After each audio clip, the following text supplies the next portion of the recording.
Welcome, Baltimore. Welcome, Baltimore. This is Changing Baltimore, episode 12. Glad to see you out, viewers. Hope you're tuning in to an exciting show. I'm your host, Harry Gray. I'm co-host, Coach Sid Barry. And we're here to change Baltimore. Great show for you tonight. We have two outstanding football coaches here in Baltimore City that's going to be present to kick off the 2019 Baltimore City High School football season, which I think is going to be a tremendous season. Coach said, school is back in. Yes. Tell me how your first 2 days went. Oh man, it's been rough, man.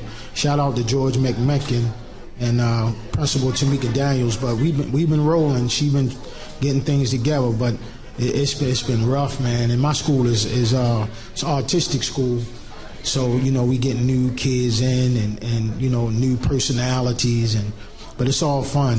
So, but once it kind of dwindled down, things will get easier. Yeah, I can tell you, man, parents are excited that the summer is over. I've seen parents, running their kids to the front door the first 2 days. I mean, yeah. They wasn't even telling their kids bye. They was just like, all right, I'll holler. One parent said, this is my kid, and she was back in the car just like that. So they're definitely excited, that the summer is over. As far as the kids, they're still in summer mode because the weather has not changed. Yeah. Coming back to school for them, they still energetic. They're still, running up and down. They get outside and they're gone. I'm at Glenmount Elementary Middle. Again, shout out to Principal Benjamin Mosley, who's there. It's been a great couple of days at Glenmount. I'm glad we got air conditioning in the building. Absolutely. So definitely excited about this, this upcoming school year. Yes. Yep. So Baltimore, again, we're going to be back with a quick segment to start this thing off, but we wanted to definitely give the intro. We want to give a special shout out to the guys that make it happen for us. Brainstream Media, TJ, Tone Drone. I don't think these guys understand how much we love them, how much we really, truly appreciate everything that they do. This telecast, would not be possible if it wasn't for these guys' hard work and Miss Denise Parks, who, kind of keeps me on track. I want to thank you, wholeheartedly, man. Without you guys, we would not be here. Want to give a shout out to Moe's Seafood, Pulaski Highway, 9727. Come on out. Seems like the venue's about to get packed tonight. Everybody's excited about what's going on here in Baltimore as far as high school football, high school athletics. So we're definitely back. So we'll be back within 2 minutes to go ahead and get things rolling with our first segment. Changing Baltimore. All right.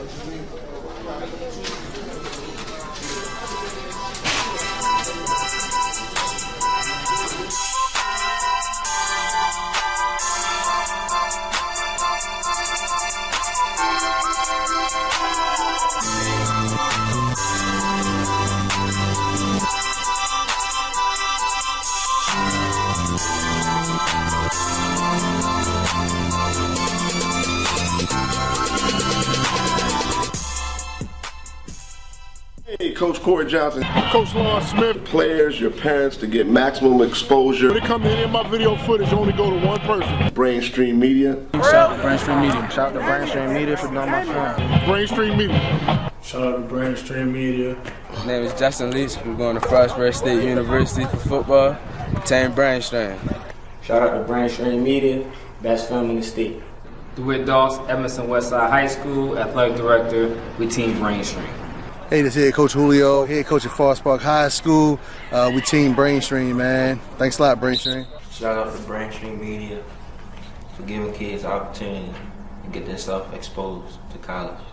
Hey, Brainstream Media, man, the best videographer in the area, man. You want sharp, HD quality, good quality, holler at Brainstream Media, baby. They the best. Baltimore City football.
Welcome back, Baltimore. Welcome back, welcome back, welcome back.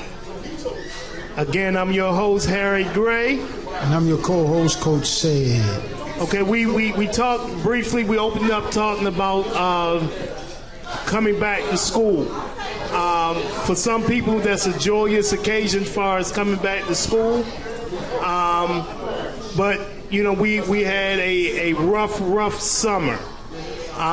So if there's any teachers, principals, guidance counselors, anybody that works in the school system, need you guys to kind of put your arms around these young men, these young ladies that's coming into your buildings, coming into your classrooms, because you never know what they have been through. We lost a young man, I believe it was last week, young man Milton, when we had the quadruple shootings in Baltimore. It's sad we continue to, I guess, disregard human life. And no matter how much we will march, no matter how much we protest, no matter how much we sit back and talk about Black Lives Matter, we continue to have people that go out and just, you know, take another life. And it's affecting each and every one of us because it seems like the victims are getting younger and younger each time out. Yeah, man. You know, I grew up in East Baltimore, man, and right where that took place, I mean, I used to hang down there a lot. So it kind of hit home when I saw it on Facebook, and I've never seen a drive-by in my life in Baltimore, and to see that, man, it was just heart-wrenching, man. It tore me up. You know, I had to kind of get myself together, but like you said, man, it's just another young life lost, man, and it's just, you say to yourself, where has the city gone, and when will it stop? You know, and you just hope that the schools don't really become a microcosm of the streets. I don't think we got some stuff that happened in school. There's some negative things that happen in the school system, but I don't think it kind of reached that yet. And I'm hoping and praying it just don't, you know, but that was awfully sad, man.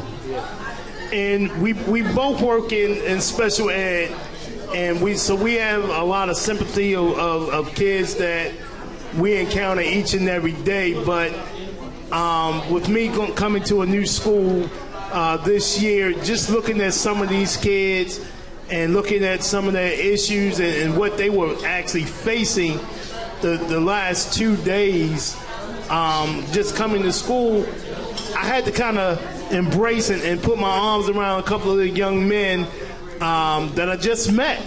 And I had to tell them, hey, you know what? I'm glad that you're here. You know, and I haven't ever done that. You know, this November will be 21 years for me in the school system, and I've never done that in the first 2 days. But because we have lost so many young men and even some young ladies. Yes.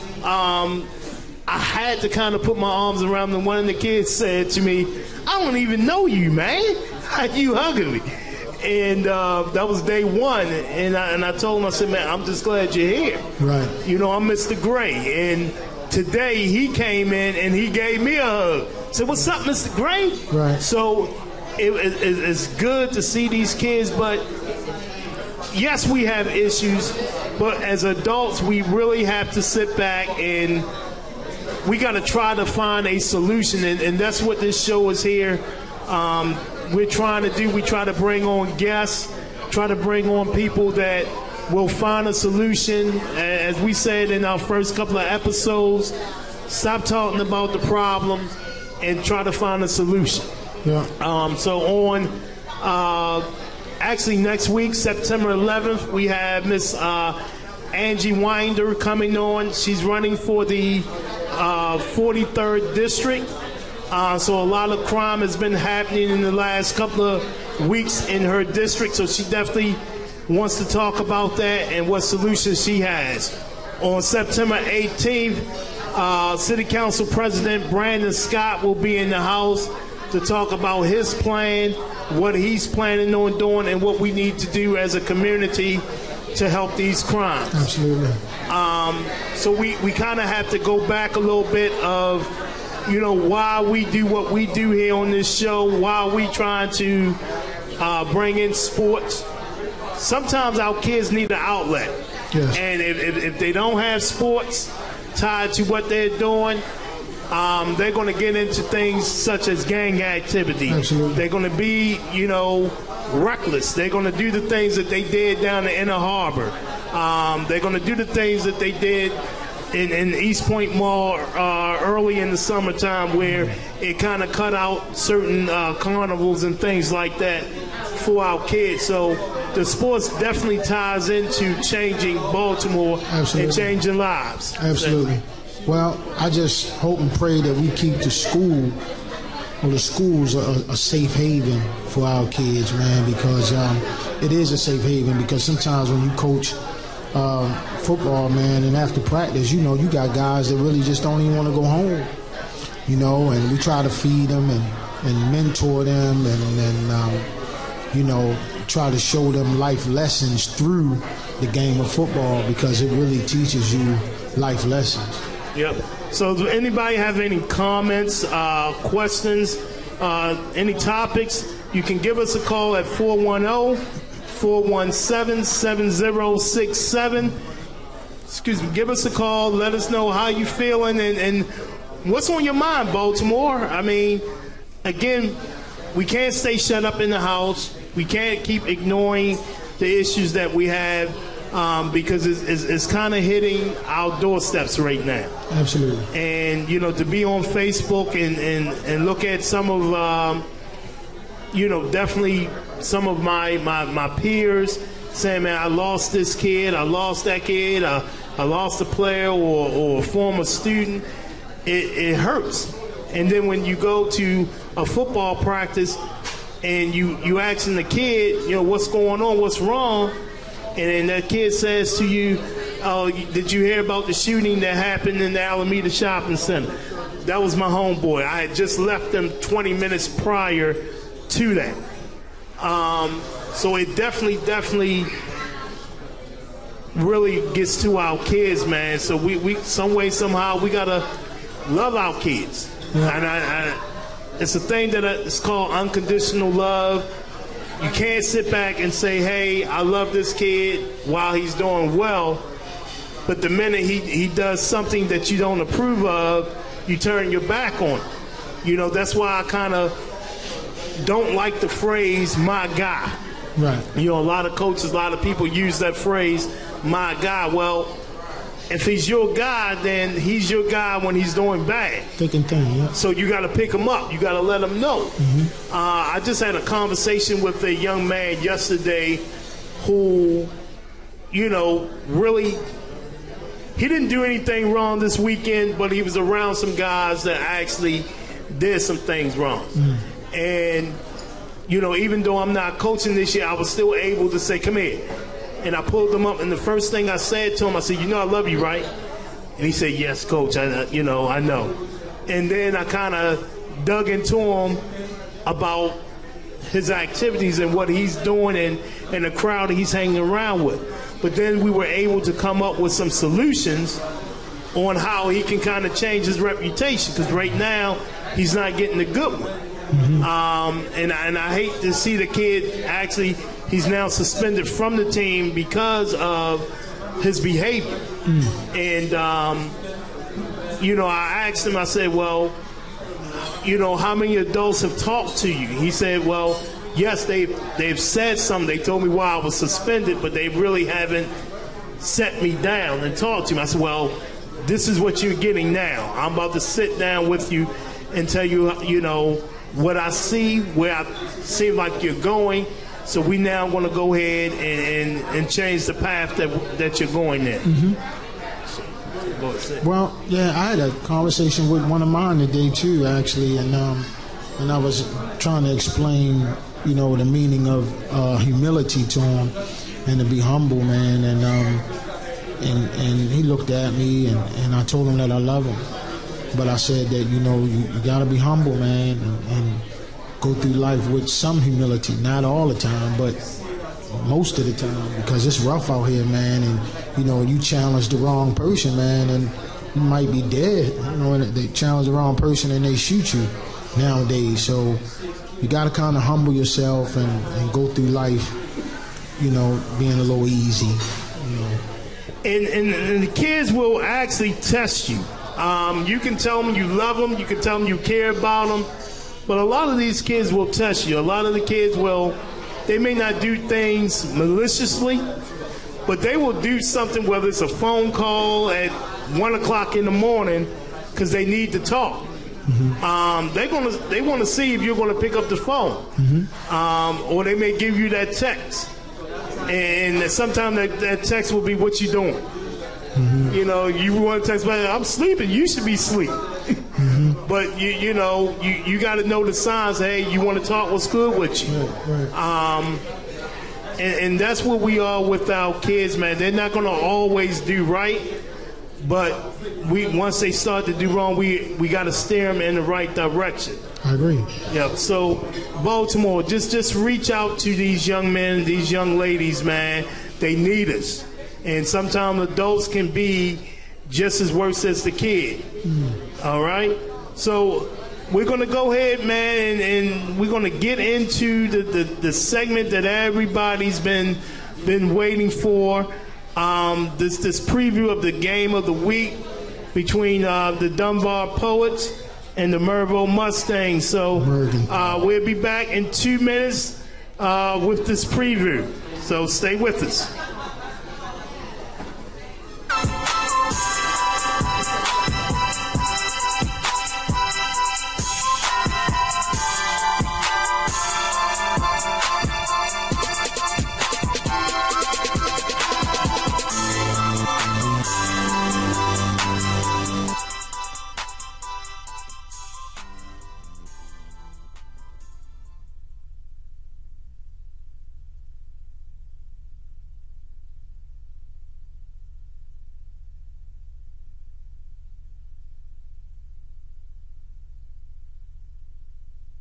Hey, Coach Corey Johnson. Coach Lawrence Smith.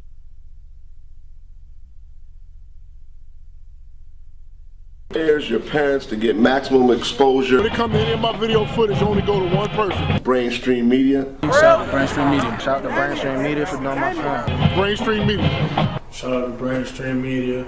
My name is Justin Leach. We're going to Frostburg State University for football. Team Brainstream. Shout out to Brainstream Media, best film in the state. DeWitt Doss, Emerson Westside High School, Athletic Director with Team Brainstream. Hey, this is head coach Julio, head coach at Forest Park High School. We team Brainstream, man. Thanks a lot, Brainstream. Shout out to Brainstream Media for giving kids the opportunity to get themselves exposed to college. Hey, Brainstream Media, man, the best videographer in the area, man. You want sharp, HD quality, good quality, holler at Brainstream Media, baby. They the best. Baltimore City football.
Welcome back, Baltimore. Welcome back. Changing Baltimore.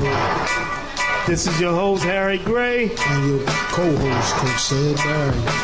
Changing Baltimore, sponsored by Tone Drone LLC, Brainstream Media, and Moe's Seafood on Pulaski Highway. All right, one of the things that we did to start the season off, don't know how many of you guys actually looked at it, but we did the power rankings for Baltimore City High School, something that they used to do a long time ago in the Baltimore Sun. We wanted to bring it back to Baltimore, so we're going to kind of break it down for you guys right now.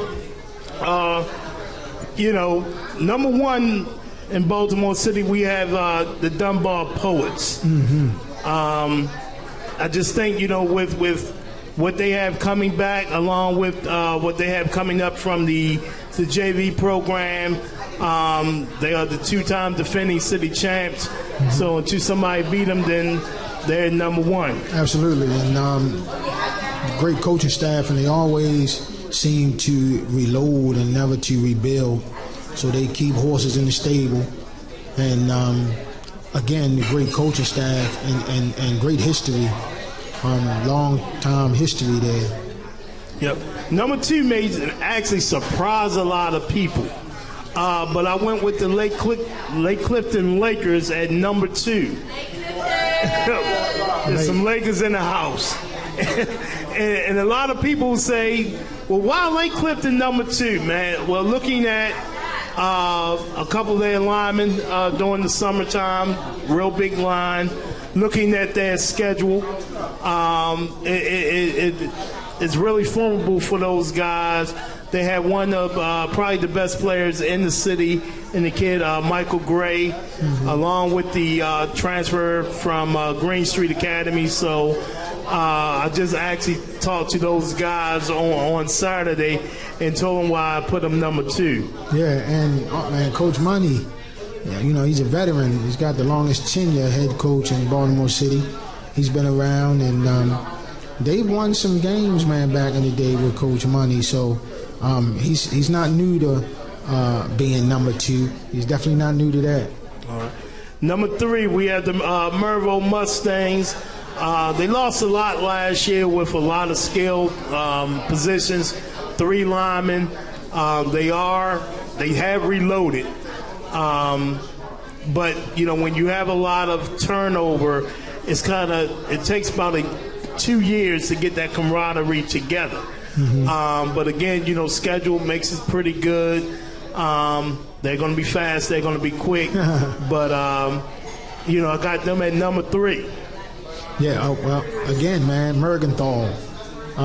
Great coaching staff, again, Sean Nelson and Coach Nixon and them guys and Coach Alfred Cotton. It's just when you play them guys, man, it's like an army. Them guys come with like 100 deep on varsity.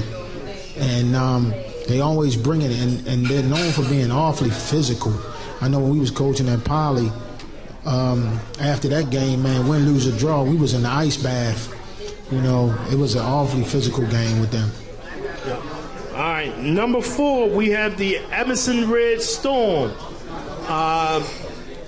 Corey Johnson and the Red Storm, you know, they've added a couple of pieces. They did lose a lot last year, but, you know, that's a team that's always going to come out. They're going to be fighting. They're going to be gritty for the upcoming season. Yeah, never know what, you know, Coach Johnson is up to.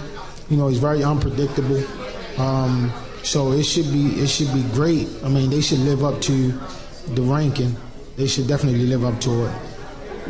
Yeah, I mean, he has one of those offenses where, you know, once it gets rolling, it's rolling. And, you know, sometimes it's hard to figure out what he's doing. It's kind of really a little unconventional, but when he gets those guys to believe in what he's doing, oh, man, you know, it can be fired. Absolutely. All right, number 5, I have the Patterson Clippers, the Ship. The Ship. I think those guys, you know, they've been together for a couple of years, and you know, those babies are now becoming young men. Up front, they should be pretty good. Up front, actually, you're coaching, so you can tell me a little bit about those guys. Well, we're young. We got some major cogs in the engine. I mean, it's rolling. The numbers are kind of low, but, you know, Larry, you know, he the general. He coaches them up pretty good. So they'll be ready to go, for sure. They'll be ready to go. All right, number 6, we have the Reginald F. Lewis Falcons. Those guys quietly, they just keep winning and winning and winning and winning. Coach Howard is doing a great job with those guys over there, building. Those guys believe in what he's teaching. So, again, you know, those guys are number 6. Well, I coached Coach Nick as semi-pro with the Saints, and he was a great player. So I kind of knew that would kind of carry over into his coaching career because, you know, they're going to be pretty good. He was a fiery player. They're going to be fiery, and they're going to get after it, man, without a doubt. Yep. And to round out our top 7, it's going to be the Carver Bears.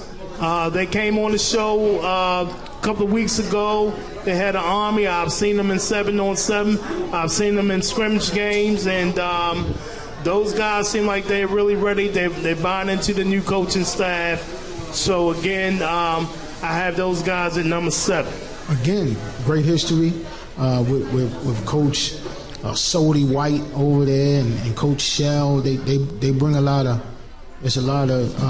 great history over there. So I'm hoping the new coach can kind of do what those guys did and mimic what they did back in the day. But that program is up and rising for sure.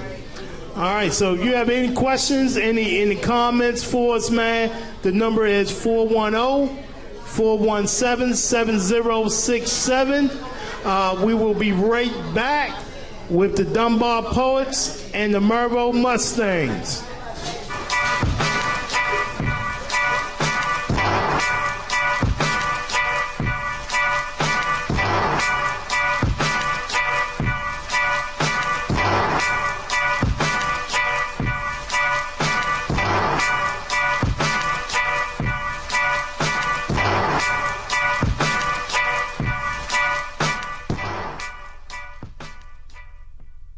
Coach Corey Johnson. Coach Lawrence Smith. Players, your parents to get maximum exposure. When it comes to any of my video footage, only go to one person. Brainstream Media. Shout out to Brainstream Media. Shout out to Brainstream Media for doing my film. Brainstream Media. Shout out to Brainstream Media.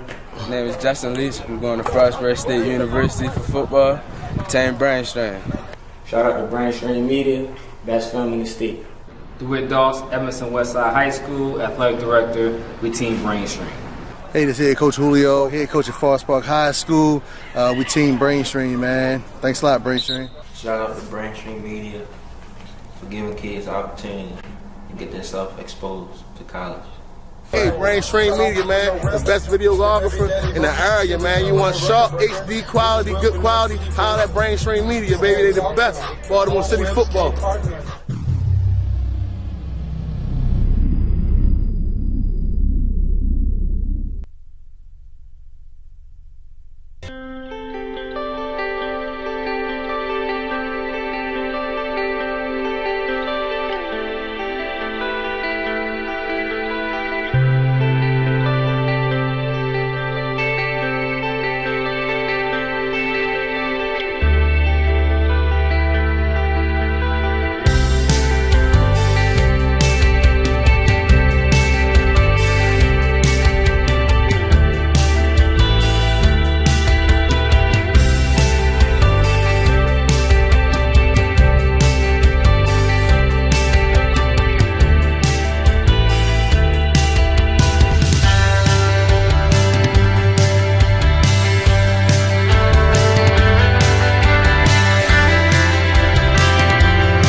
Welcome back, Baltimore. Welcome back. Oh, gotta feel the beat. Coach said, got the Michigan helmet on, man. Got a Notre Dame fan in here. I just thought I'd let him know who was the winningest program in the country. Coach Ty Johnson, a big Notre Dame fan. He was coming. I said, let me show him we go blue. Yeah, they talking a little college football, man. But this is what everybody's been, waiting for, man. When we talk about Baltimore City football, we love to talk rivalries. We love to talk big games. We love to talk what we're doing for our kids. And opening week is this week. It actually starts off this Friday with the JV teams opening up. That I think is going to be real special. So I wanted to introduce Coach Ty Johnson, the head JV coach for the Dunbar Poets. Hello, everybody. Coach Lawrence Smith, the head varsity coach for the Dunbar Poets. Good evening. And Coach Patrick Nixon, the head coach for the Mervo Mustangs. Good evening, everybody. Coach Bobby Giles couldn't be here today. Hope all is well, Coach Giles, man. So, prayers going out to you. He's still practicing, getting ready for Friday. Coach Ty's called him out. So let's kind of get into it, man. For the last 5 years, guys, I think this has been becoming the hottest rivalry in Baltimore City. This is the game that everybody wants to see. I'm talking about from the JV to the varsity. When you say Dunbar, people are coming. When you say Mervo, people are coming. Again, I was able to coach against Coach Todd for the last 3 years, and I think we've been averaging about maybe 800 to 900 people at our city championship games. Probably a little more than that, yes. Yeah, so no matter where we play, those people are coming. They're buying $5 tickets, so that's hot. Last year at Mervo, we had roughly about 3,000 people inside the Mervo Stadium, probably another 1,000 outside the stadium to see that game between Mervo and Dunbar. And I can tell you, just kind of being, around the crowd a little bit, there was so many bets going on, as far as that game. It was crazy. And I'm not talking about, hey, here's $15, here's $10 bet. I'm talking about the highest bet that I heard guys were betting was $1,000. Somebody had $1,000 bet. Now, granted, I don't know where they working, but I couldn't put $1,000 on the game. But just wanted to talk, man. Coach Lawson, we'll talk to you first. For the last couple of years, man, like I said, this game has kind of been big. Getting up for this game, man, what does it mean to the Poets, and what are you guys actually doing to prepare for this big game? I mean, when you're getting ready to play Mervo, when you play them each year, and me and Coach Nixon been coaching each other for a while now. You know what they expect. They're going to be a well-coached team. They're going to be fast. They're going to be disciplined. They're going to bring their all in all. So basically what you want to do is you just want to match the intensity all the way through. And, I always tell my guys, the first 2-3 minutes, everyone's going to be hyped up, but after that it's time to play football. And, our games always come down to special teams, one turnover here, one turnover there to swing the game. And it's just going to be a great night for football for the league and for the city as a whole. And the craziest thing is I just told my kids the day before yesterday, as you always tell them, because we're both this is the transition year. We're both young, after we had all the seniors last year. And I just told my kids over there, I said, the crazy thing with this is you want to go into it and you want to win this game. I said, but the thing is, at the end of the day, when you look at it, it's week one.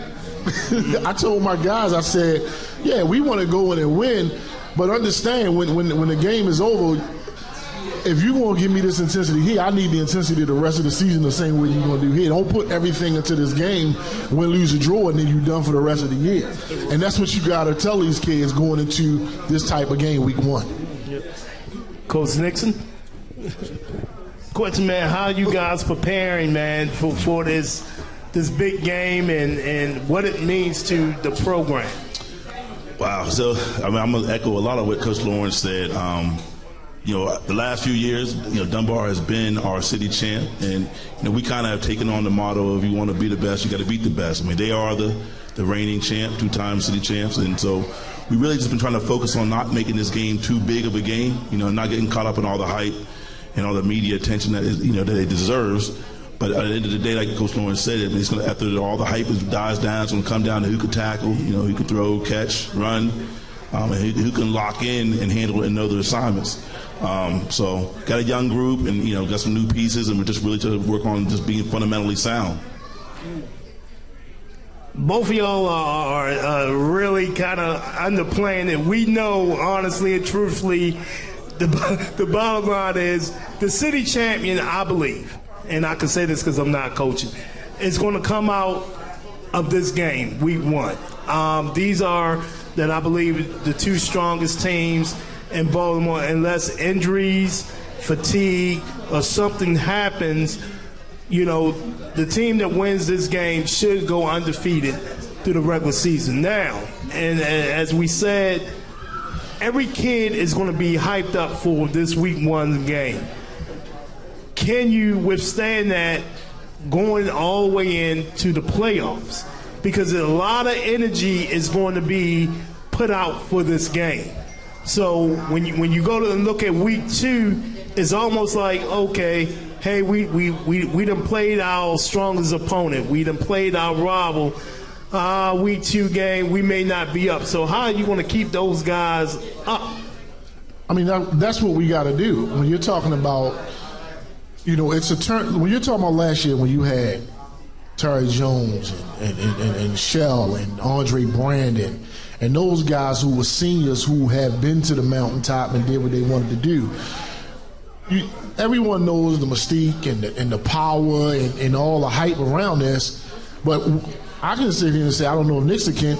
I don't know yet because, yeah, they was successful on junior varsity. Like you said, we both got it, maybe a transfer here and there, and now you got pieces that was a backup that's playing now.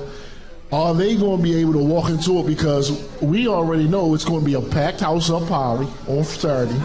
When they get off the bus, are they going to be prepared to walk into it? We both had teams last year that we knew could walk into any situation to do it. We wanted to be like that, but like I said, I don't know Saturday, what type of team I got.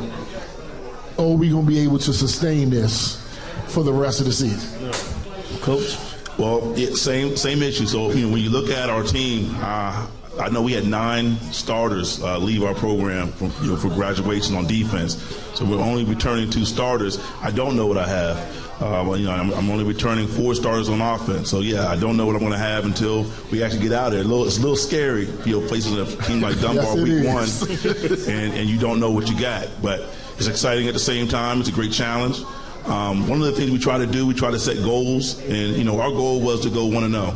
And that's always our goal every single year, to start the year off 1-0, regardless of who we're playing. And then we have other goals after that, whether it be a city championship or a playoffs or a regional championship or a state championship. So this is an opportunity for us to try to achieve our first goal. If we fail, we still have all the rest of our goals in front of us, and we try to maintain that type of mentality.